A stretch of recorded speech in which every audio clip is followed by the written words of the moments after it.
comes 2014, I promise you I'm going to repeal Obamacare. Well, why in the hell did it get passed in the first place? So they can have something to fix and run. Exactly. He gets it.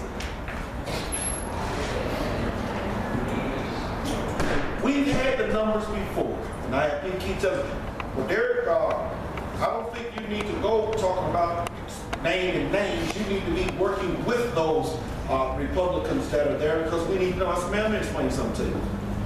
I don't want to work with nobody that's an enemy of the state.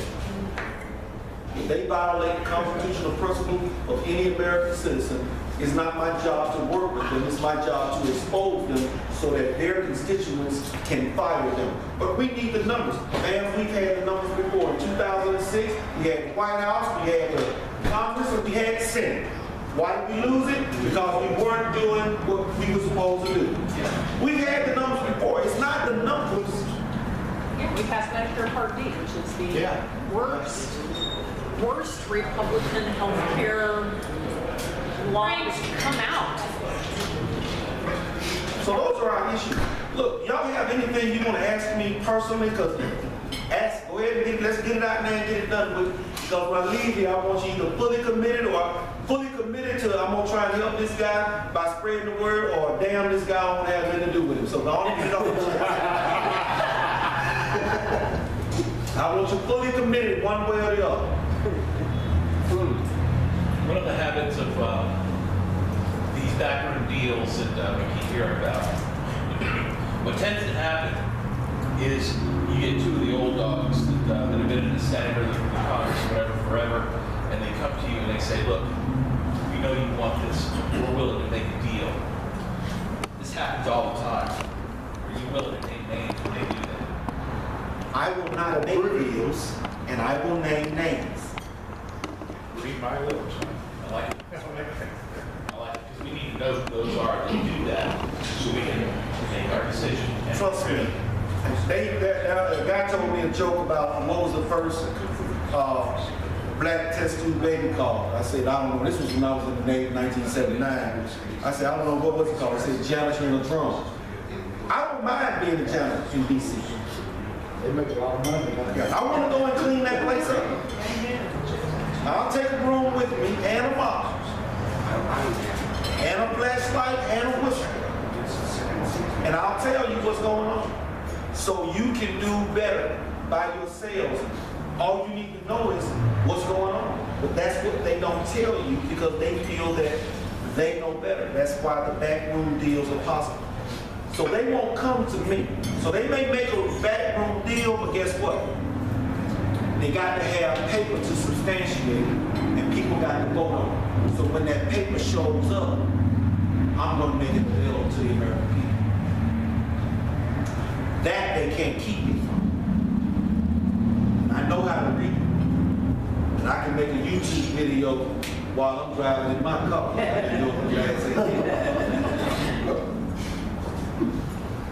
Please don't do that. You're going to kill a bunch of motorcycle riders. And it's illegal in the state. Pay attention. You can tweet it. We, instantaneously out there. you know, we've got, what's it, idiot's name? Priebus. It's out calling for Ted Cruz to be booted out of the Republican Party. We've got proven, we know, it's everywhere. It's at local levels, it's at the state levels. A lot of these folks I know here that are involved in politics understand that the establishment will do, whether you're an elected establishment guy or you're a party guy, you're going to do everything you can do to shut up and marginalize people who will stand up, point fingers, and name names. As a senator, going up there and understanding that politics is about sausage making anyway, don't you feel that by standing up and saying, I'm never going to make it, I'm never going to talk to anybody, I'm always going to point fingers, I'm always going to let everybody know what's going on, that you will be completely ineffective representing your constituents and trying to get laws passed if the rest of that group is always against you? I will never make a deal that violates the Constitution. You just have to deal with that. if that's too straight line for you, don't vote for me. I'm not gonna compromise with the Constitution.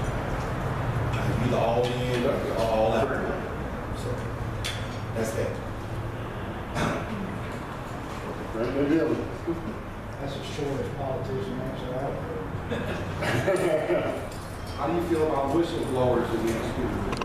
Whistleblowers should not be penalized for revealing corruption. Snowden playing hero or is he? Snowden, I believe in the rule of law. Snowden needs to turn himself in, and he needs to get a pardon. Why? Because Snowden did what our representatives should have done. He did their jobs for them. And I said that in the second debate. I said Edward Snowden is on the run because he did y'all's job. Y'all didn't tell us because y'all were afraid you violate the House rules that was set up and put in place to circumvent the Constitution.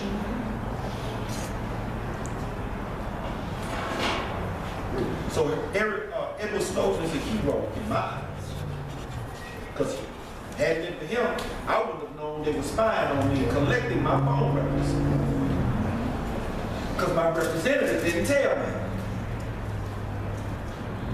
Right. My senators didn't tell me. So I'm a little mad about that. You're right. I don't think he should turn himself in because I don't think he lived to see it hard. I'll be honest with you. I don't think just the corruption in the government, I don't think he lived. I might not, but it's got to start somewhere. Well, that goes for all of us here. I mean, What you're willing to sacrifice. Any one of us can have an accident. No, they just upload keys for it on your computer, you can search for them, you're gone. That's what they do. Why do you think we put that in the paper back? And the president might sign it, I won't use it. Well, you can get it no not once, just kill your ass. They do that too. I call it search and destroy issues. That's why whatever you do, you got to do it publicly. You got to name the names, you got to lay it out. Why do you think I'm so loud and proud now after my Secret Service visit? That was my exact tactic. Take it public. The more public you are, when you start pointing the finger in the correct direction, the people are doing wrong, and those criminals are less likely to come after you. They don't want another Martin Luther King. No, they don't. They screwed up. Everyone should carry at least one of these. Nice little camera. Nice. Have feelings with anybody that might cause you harm. Push this little button. It starts recording with flashing lights. It's just there.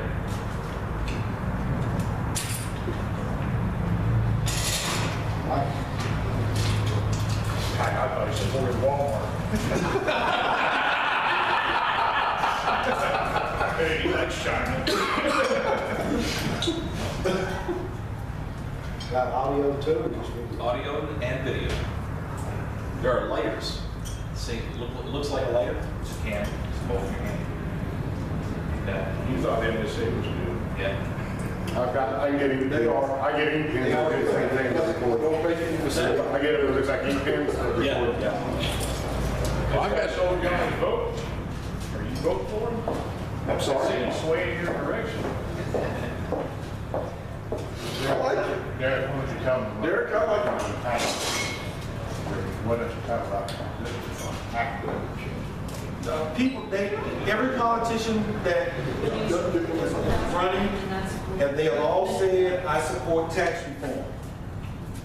But since 1996, when they were big on the bandwagon, the only people, and this man here, chief amongst them, to take any steps towards putting together legislation that would bring us real tax relief and tax reform, Neil White and four other guys, people got on board, yeah, I support that. Oh, yeah, I like that. I'm going to.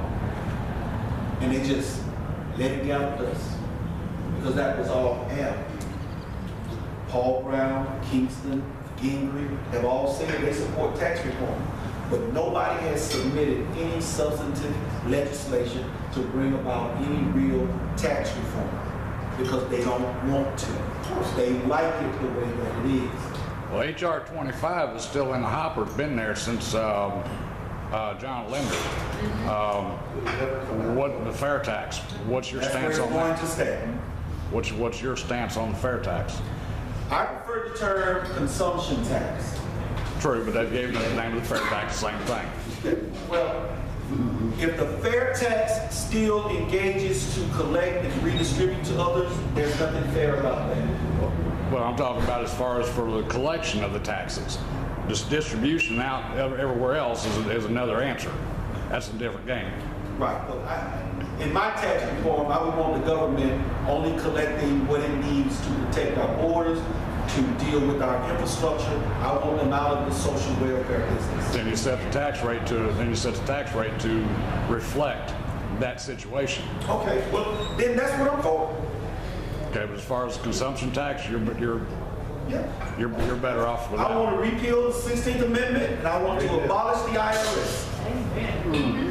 There you go. So you have fair tax proposal? Or Like I said, I maybe- prefer the word consumption tax. Yeah. See, the reason I like consumption tax, it means that if I make it, I can keep it if I don't spend it. And they can't come get any of it. Exactly, that's exactly what. Okay. I'll get taxed if I go and buy certain things, but food necessities will be excluded. More money you save, the less tax. Which is kind of cool because those drug dealers that make a lot of money, they like to spend. Yeah, let them pay. Wait a minute, those people on welfare that buy the TVs, they like to spend. Yeah, yep, there you go. But if they steal yours, they don't pay any taxes. Yeah, they still, that's still his, he'll have to go to Walmart and get another one. So he'll be Neil spending is money. educating me on their fair tax proposal and what I'm working through now, because when I say that, a lot of people will throw at me, but it's regressive. It's going to hurt those that are poorer because the poor can't afford to pay the same 9% that Warren Buffett will pay. So I gotta make sure that I'm on point and I can explain that. Because from where I'm coming from with consumption tax, to me that's a different connotation.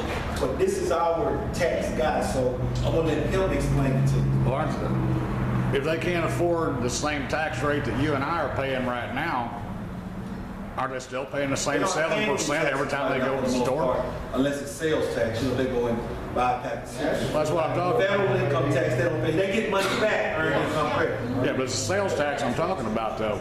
When you and I go to the store and we buy something, we're paying 7% sales tax. Yep. That's state. Aren't the poor people paying the same 7% when they go and buy We're talking something? about the federal government. I understand that. But I'm just using that for an example though. Yes, they are. They're paying the same 7% that we are. Yep, they are. What's the difference? There's not a difference, but in the minds of Thank you. most people, they think that we will keep both.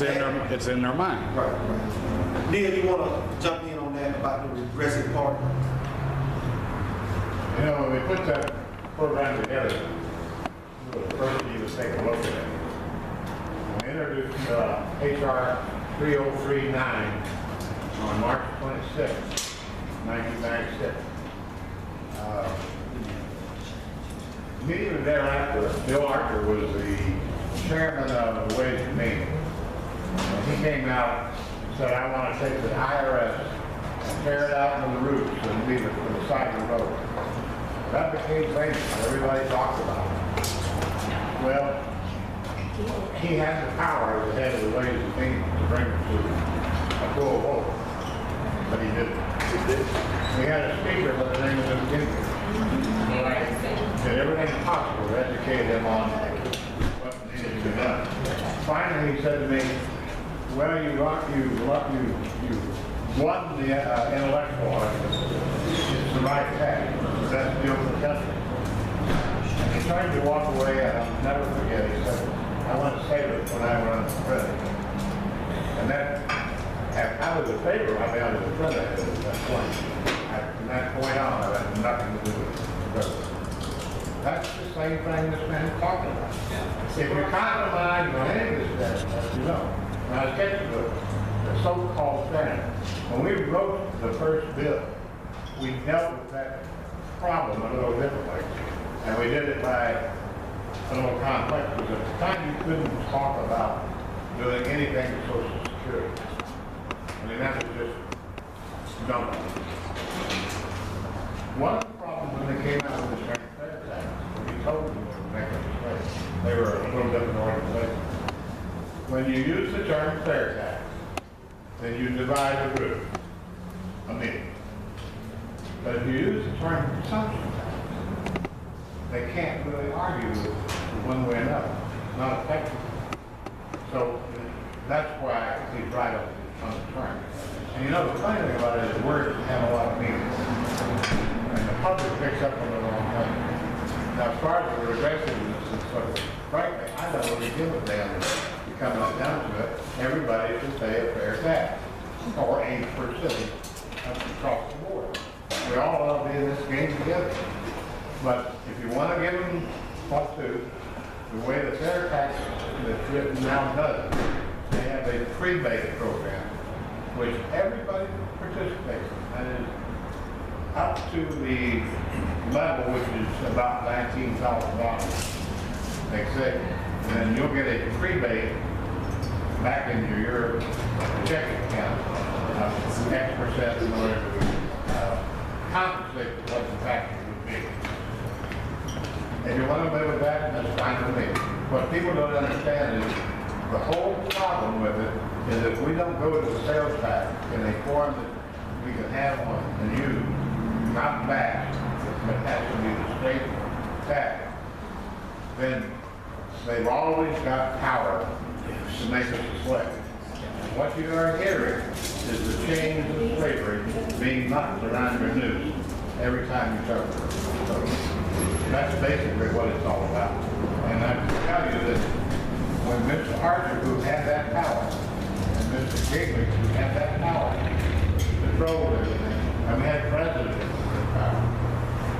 Mr. Archer, when he resigned a few years later, went right back to the most, one of the largest accounting firms in the world, took a large salary to retire, and he sits up there right now, doing the same damn thing they've been doing in the IRS all along, taking money from you and I any way they can. Why in the world does the IRS have the power to decide whether it's you and I are paying taxes right or wrong? Why? But yet they do. Then you can decide, and not only that, they give you a penalty on penalty on penalty. I've seen people who started out with discrepancy that could be argued against for $1,000, and it ended up being $20 or $30 by the time they got it. Not of it, none of it was second, or except at the beginning. I can remember we had a little lady that had a very popular restaurant game, which I forgot her name now. And the IRS started closing her down. So we went up and started investigating. She was doing that smooth enough. She had 27 people working together. Served the best whole country eating in the game from the side. Everybody loved it. And they wanted to shut her down because somehow they thought she owed them money. That's the same damn thing as in these other things. They should not have that power. It's nothing but an accounting deal. They might be able to send you a bill and say, you owe them. They should have the power to come in and pay your house and all that kind of stuff. And without going through the court. So, you want freedom? So we went to war, what, 3%? Eminent domain is another one Very good. that nobody talks about, but they like eminent domain. The fact that we never really own our property. We can buy our houses cash, but we have to pay a property tax, and we can forfeit that property if we don't pay that property tax. That's not what the founding fathers intended. That's not the way that it is supposed to be. You can't live without money. You have to have money. But we keep electing the same people. You know what? If we got all the bikers, you know, there gonna be some bikers, they just like to ride, they probably wouldn't care, oh, what can I do to help? Just tell me what, do we get all the bikers?